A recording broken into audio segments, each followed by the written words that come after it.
Thanks, Sharon. I've been joined by York City captain Sean Newton, the returning Sean Newton. A goal, 3 points, the perfect afternoon.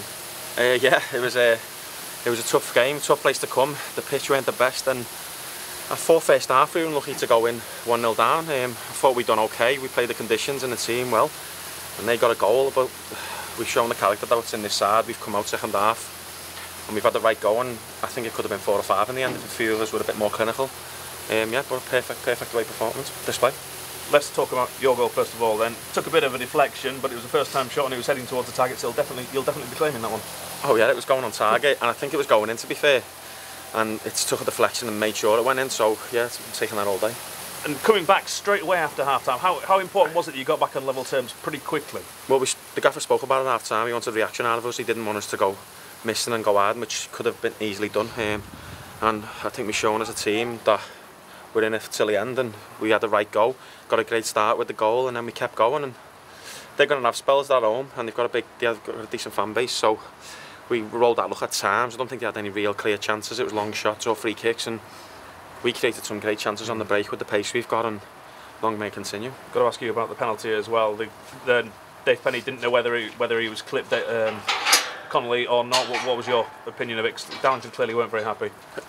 For me, it's a pen. The ball's gone past the keeper, and he's slid right across AD's path, and AD's tried to jump over him, but his tail and leg... It doesn't have to connect, does it? No, well, his tail and leg's actually caught him. His arms caught his tail and leg, and he stopped AD getting to the ball. So for me, and it's a goal scoring opportunity. So for me, it's a pen. No questions asked, really.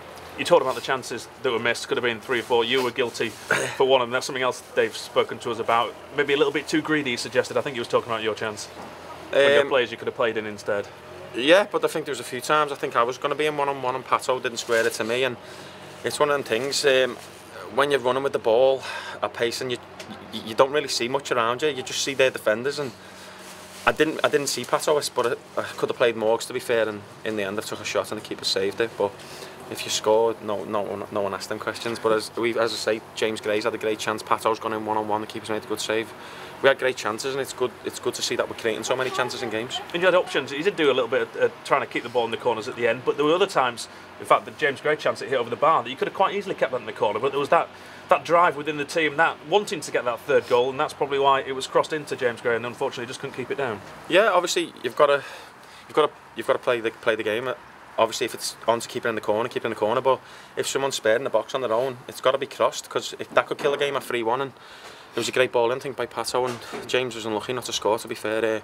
He's connected with it too well. I think if he doesn't connect with it that well, it'll bobble in, but it was just one of them. Do you think you saw it out relatively easily in the second half? They had a bit of pressure, but there were no real chances that I can remember. No, they had chances off. Maybe we could have not give so many silly free kicks away, because that was the only time they looked like they were going to do anything off first set plays, but they never really hurt us. I don't think they got in behind our back four second half. They had the back four, and Bart were brilliant, and then I think we looked very dangerous going forward. Every time we got it, I thought that we could score.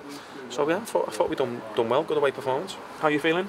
Okay, yeah, 2 weeks off. Well, I wouldn't say off. The physios had me working hard, double sessions, and I was not meant to be back so quick, but the physio's been brilliant with me. I couldn't speak highly of him for what he's done. We thought it was going to be 4 weeks, and I think it's only been just under 3. So to get back for this game, it's all down to him, really. And do you think that could now signal an improvement maybe in your form? You've been critical of your own form at times earlier in the season. Yeah, most definitely. I think I was going through a bit of a... I wouldn't say I was having a stinker, but I was up and down. I played well against Alfred, and then I was poor against someone else at home. And hopefully now I'll have refreshed my batteries, and I think I felt like I had a lot of energy there. I was up and down. I thought I'd done okay when I had the ball, didn't really give it away much, and I've got my goal, so hopefully that can continue. Almost like a mid-season break in a way. Everyone says we play too much football in this country. You got your 2 or 3 weeks off. Yeah, it's one of the first times I've ever had that in my career as well. So although there's nothing worse as a player being injured, it might do me some good, and it's made me come back with a bit between my teeth and wanting to prove myself and make sure I stay in the team. Be honest, were you allowed to then enjoy yourself a little bit more over Christmas than what you could do if you fit? Well, the lads had days off and I was in with the physio, so no, not really. And I wanted to work hard to get back fit as quick as possible. I'm not one of them that likes to be injured, and touch wood, I never really am in my career, and I don't want to be. So I was desperate to get back fit. I was praying I'd be back for this game because it's a big game. It was good at home. It was a great atmosphere at home, and I'm just made that we can send our 800 fans home with 3 points. Yeah, proper game of football with a proper atmosphere. 3 wins as well on the spin. First time in nearly 4 years for this football club.